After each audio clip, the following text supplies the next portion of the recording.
Hey guys, it's your girl Sage. I hope you're having a wonderful day or night whenever this video finds you. I'm here with a prophetic word dropped into my spirit in the form of a dream. And just a friendly reminder, please take all prophetic words back to the good Lord for confirmation. Don't just take it and run with it. And in fact, that's actually what today's word is about.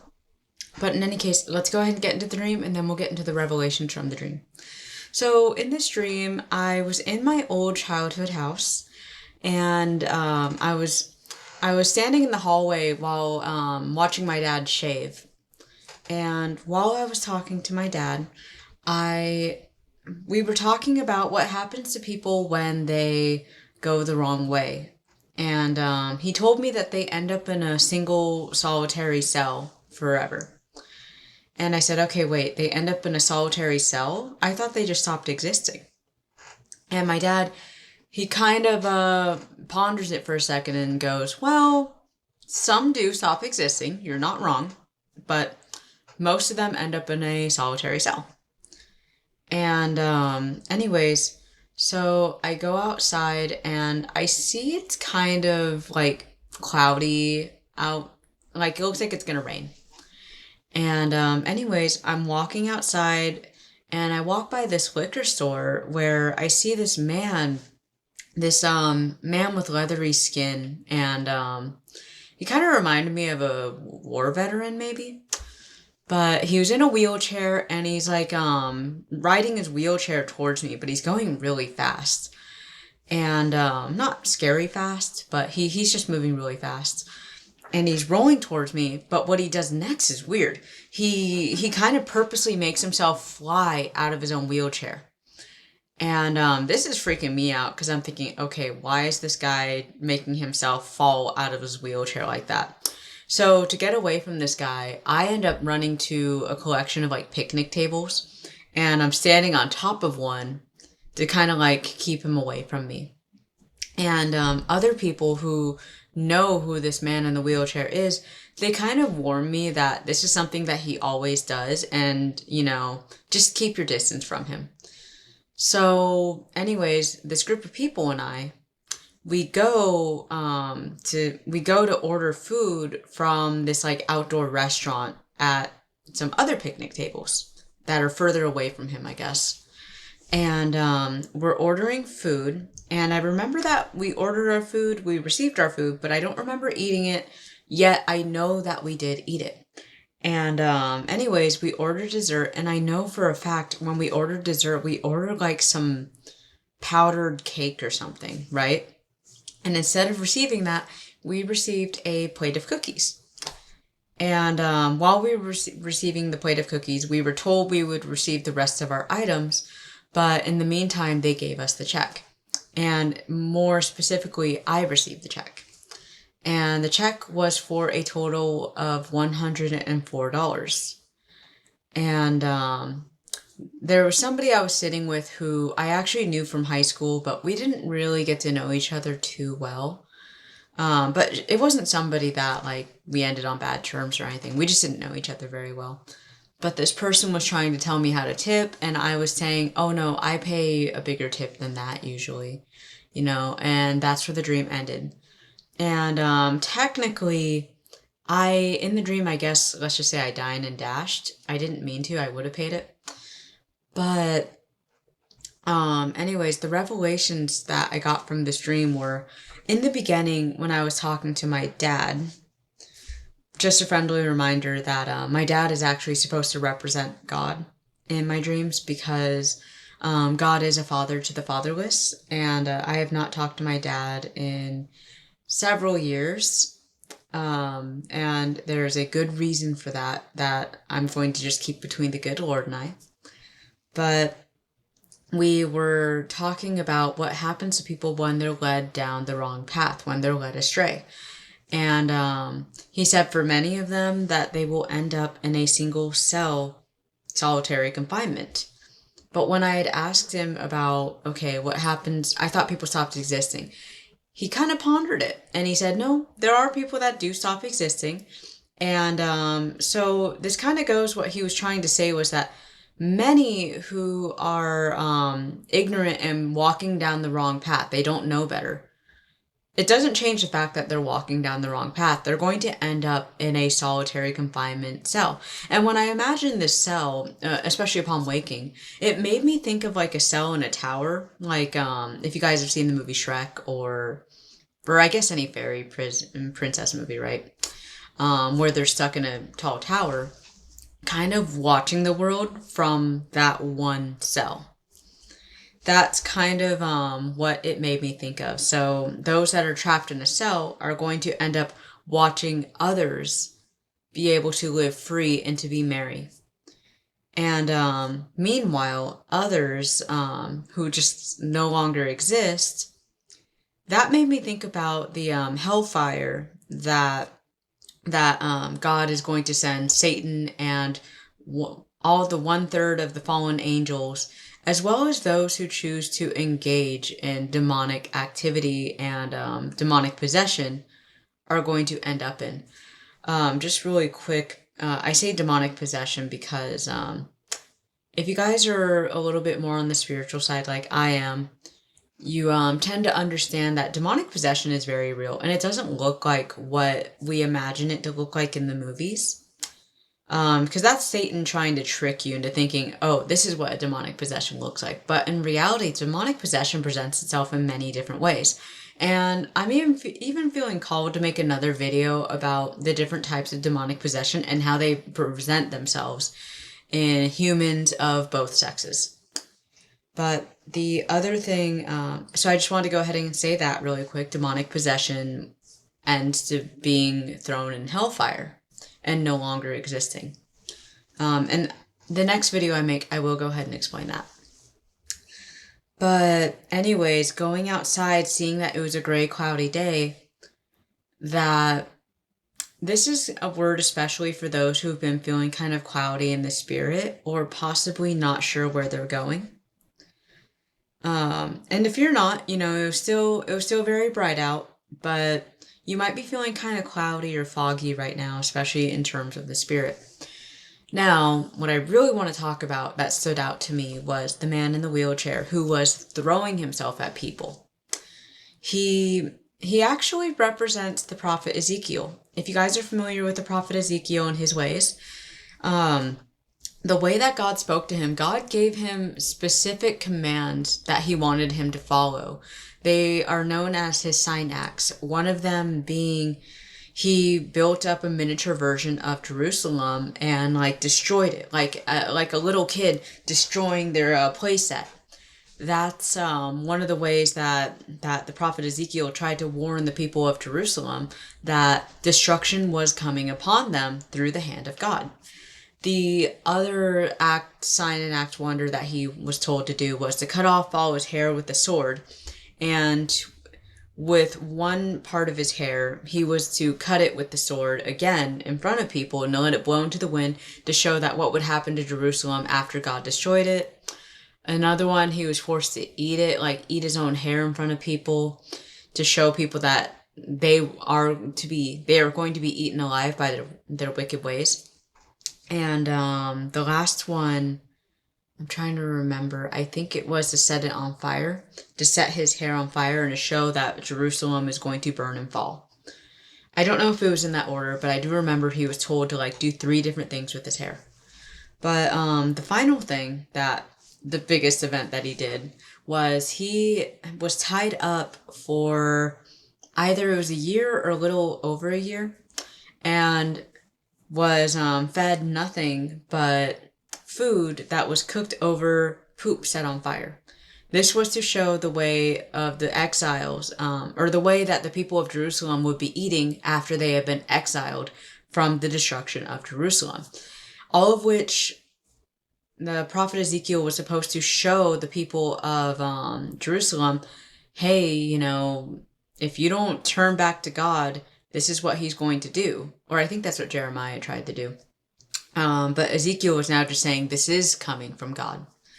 And nobody took him seriously. People continued to worship their false idols. And everything that the prophet Ezekiel said he said did come to pass.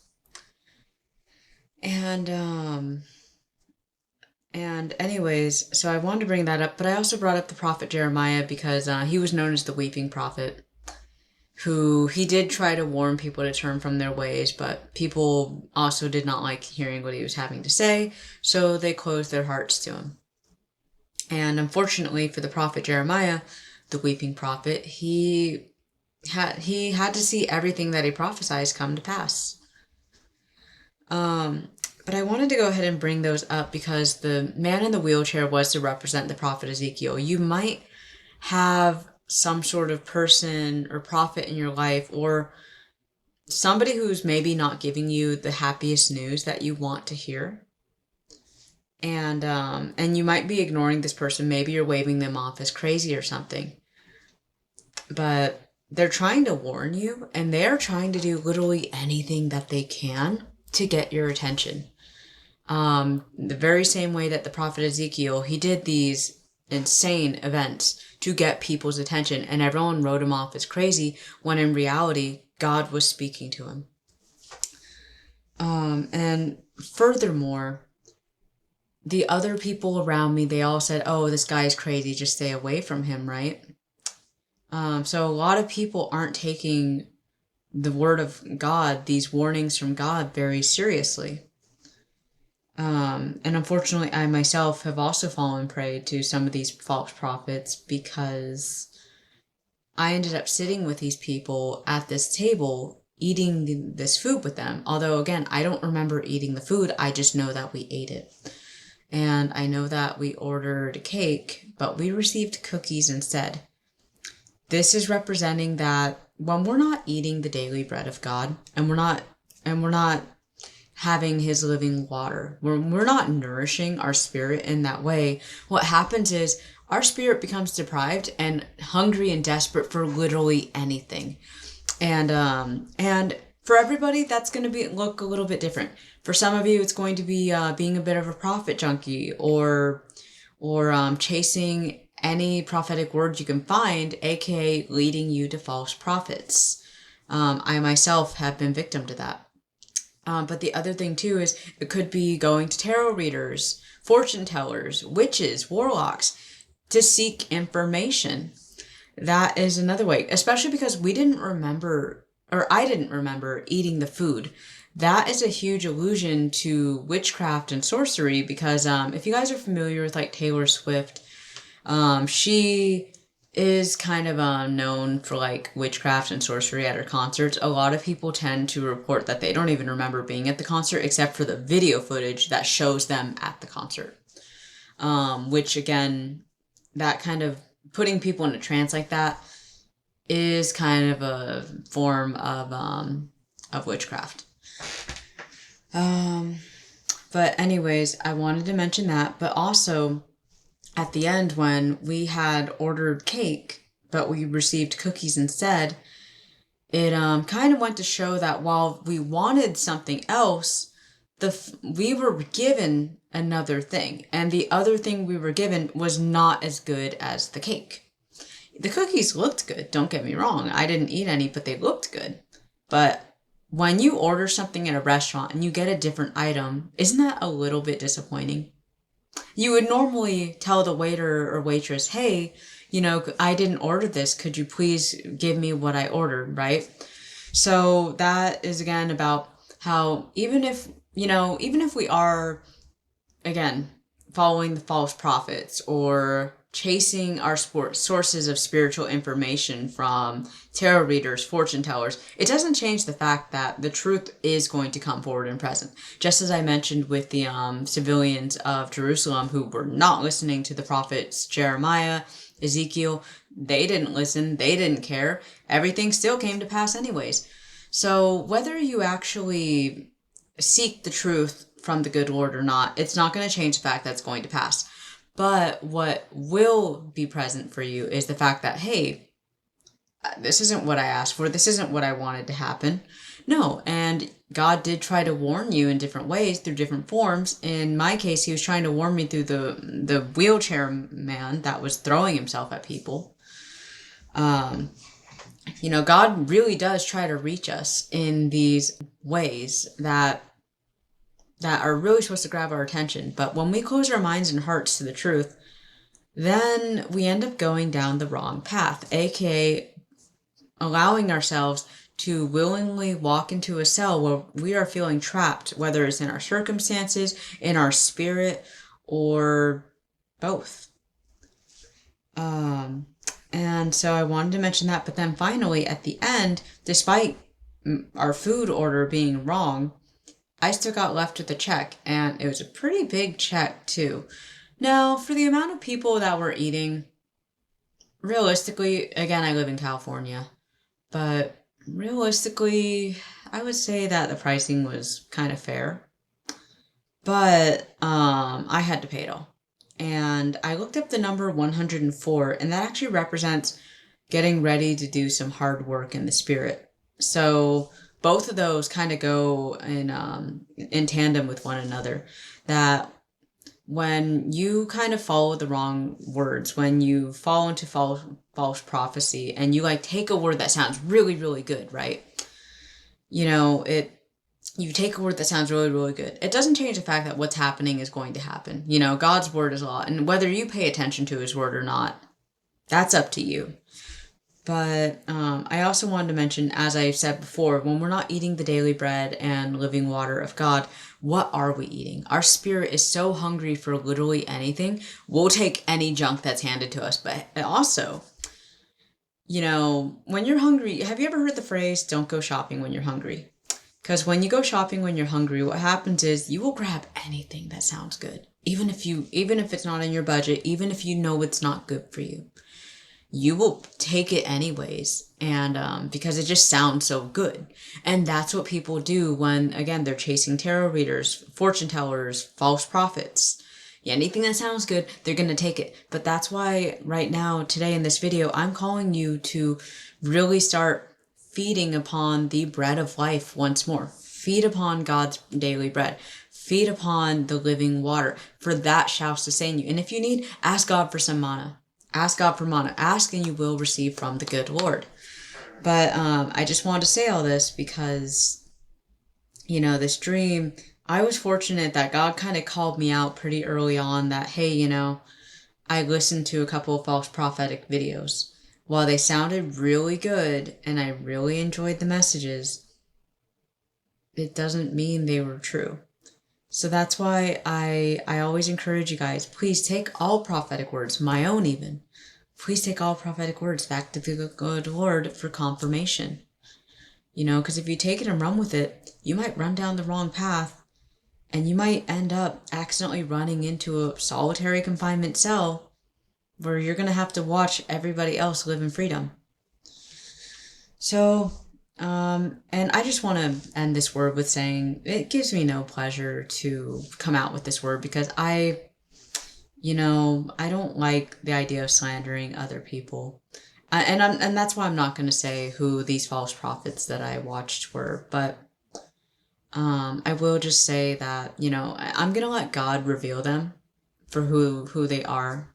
Because the thing is, these people have very good intentions when they made their videos.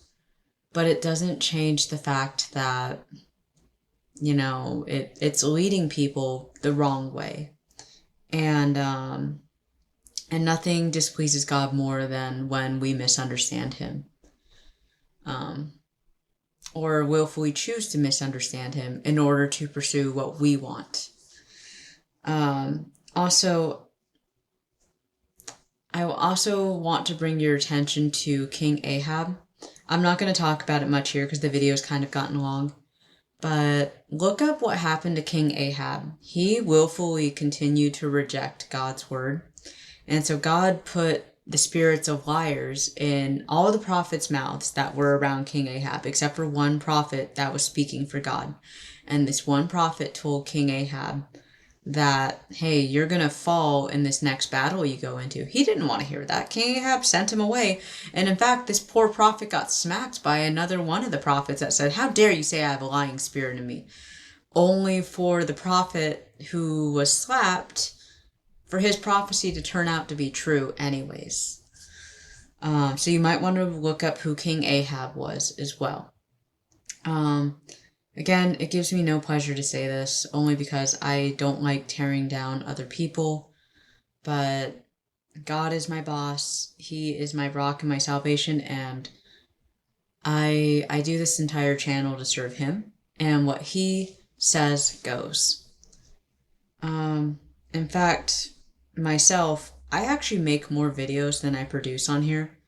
There's times I will fully make an entire video, and I'll just check in with God before I post it. I'll say, okay, God, do you want me to post this? And there's times he'll tell me, no, I don't want you to post it. I know you did all that work, but I don't want you to post it. And I absolutely won't, because again, God is my boss. Okay. But in any case, I am going to go ahead and wrap up the video here. If this video resonated with you or you liked it, feel free to like, subscribe, and until next time, I pray all of y'all take care. And just a friendly reminder, please take this word back to the good Lord for confirmation. Please. Not for my sake, for your sake. So, take care. Bye-bye.